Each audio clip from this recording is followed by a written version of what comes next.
It's coming to the high season in about another 6 weeks here in Cambodia, Thailand, Laos, Philippines, and Vietnam. Riding a motorbike is actually a great way of getting around, but be warned about the regulations. Don't listen to you could say, the person who rents you the motorbike, he just wants your money. In Thailand, for example, you need to have a motorbike from your license in your own country. I repeat, you need a motorbike license. In Cambodia, less than 125cc, you don't. So even if you have a motorbike license, don't get a big bike here in Cambodia to rent. It's really difficult to find, and your best bet is sort of getting like a 125. I would highly recommend the Hondas, because if anything goes wrong, any mechanic can repair a Honda. Anything else, the parts are really difficult to get. Now, let's divide this into two. For me, I'm driving my motor scooter just in the countryside, so you don't have to see my ugly mutt all the time. Now, you want to rent. First of all, you can. There's many motorbike rental companies, and you can get a bike for $12, $13, $14 a day. You can rent longer if you want, that's up to you, but you do have to be careful of the regulations. They may take your passport, for example, and you can read here some of the do's and don'ts. Passport or an original ID card is required for the deposit. And this is just one motorbike company I found. Basically, they say you can rent it from 7 a.m. to 9 p.m. After 9 p.m., they're going to charge you more. You need to have your own kind of insurance. Yeah? This is pretty standard. No more than 60 kilometers within the city here in Siem Reap, for example, and do obey the rules. Simple rules. Don't wear flip-flops on a motorbike. Do wear a helmet. Don't follow some of the locals who don't. It's a bad thing that they do. And flip-flops, and wear a helmet. Always wear a helmet. You don't want the police to stop you, because I can't help you in that matter at all. Yeah? I have been stopped a couple of times, but hey, I have a driving license for a motorbike, a Cambodian one, and everything is legal. It was just a random spot check, which is actually pretty rare. Now, some people have told me that this is a really good place to rent a motorbike. It's opposite Burger King in the city centre. Now, don't quote me on that, but they say this is the best place, or one of the best places. You can go on Google, you just type in Motorbikes Siem Reap, and you'll see lots of kind of things. When you do get the motorbike, like in other countries, take some pictures of it, because there may be some kind of scam that they come back and say, oh, look at that scratch there, you have to pay for that. But if you didn't take any pictures, you've got no evidence on your behalf. So take some videos of the motorbike before you rent it. Do check the brakes. Please do check the brakes. If they're squeaking, ask for another motorbike. If they don't feel so tight, ask for another motorbike. You're not going to go exactly very fast, and if you're not an experienced rider of a bicycle, take your time. Yeah, it's nice to have a little bit of power under your feet, but if you're inexperienced, then really take your time. They're easy to drive. It's just push and go, but the excitement may get to you. So make sure that motorbike is in working order. Make sure all the lights are off, like the oil light, the brake light, the battery light, etc. That the motorbike is working 100% before you buy it, because you're going to have great difficulty trying to, if you break down and you don't speak the language, how to say, get it repaired. On the other hand, you may stay here for a long time, and you may think about renting a motorbike a long time, or actually even buying one. You can rent, and there are various different prices. Maybe you can get it for $70 per week. Maybe you can get it for, let's say, $170 per month. It all sort of varies on the kind of season. If you want to buy this motorbike, I would suggest going down the Highway 6. You can see it there. And basically, there's lots of motorbike shops. There's second-hand ones and there's brand new ones. If you are staying for just a year, for example, like as a teaching job, then get a second-hand one and make sure it has some kind of like insurance that if any parts break down, they can repair it free of charge, etc., etc. If you don't know about motorbikes or engines like myself, then take someone, hopefully, that you may know via meeting some people here who can actually say this is good or this is bad. Preferably, if you're staying here for a longer time, invest in a new motorbike, and I would highly recommend Honda.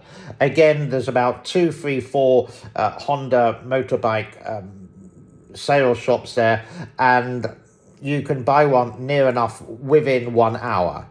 You need your photo, you need your passport, you will need to pay for the registration. Now, for a foreigner, it's like $100. But if it's going to be your girlfriend who's Cambodian, she will get it for 20, but it's going to be in her name. So, little bit of advice, spend the extra $80 and it's your name. You don't know the future. I repeat, you don't know the future. And there you can buy a Honda, maybe a Honda Dream or Honda Viva or Viva, I don't know the actual name of them, or a Snoopy, something like that, for anywhere between, you can get even cheaper. Let's say the cheapest bike I bought here, this sounds really bad, is from Benelli, and it cost $1,680 for my girlfriend, and it was 125cc, easy to use, easy to get about, but you can go all the way up to my bike, which costs like $4,950. Actually, I paid $4,920 with the registration. I sort of sparked up a deal with that one.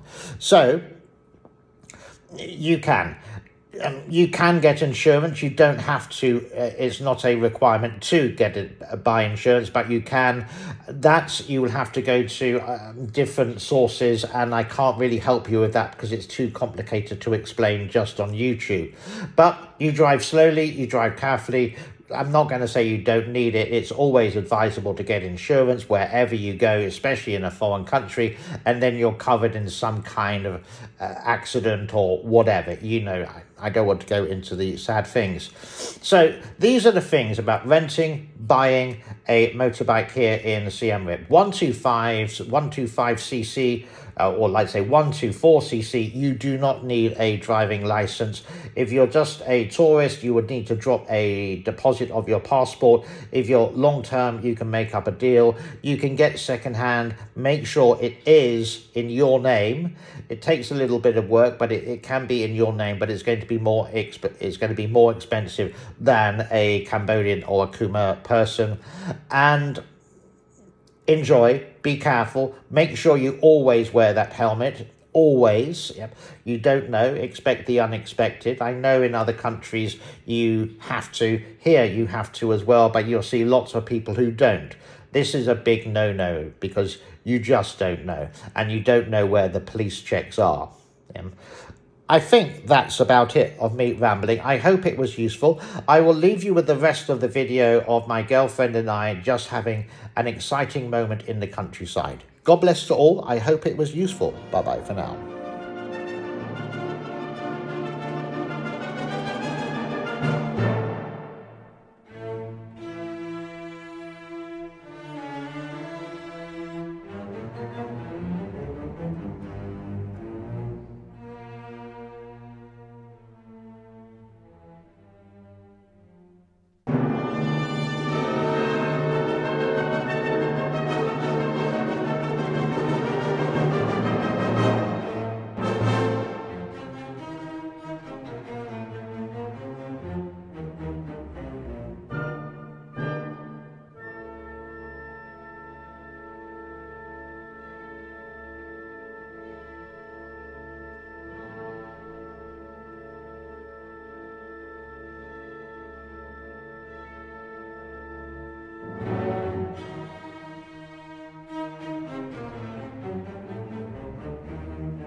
Ja.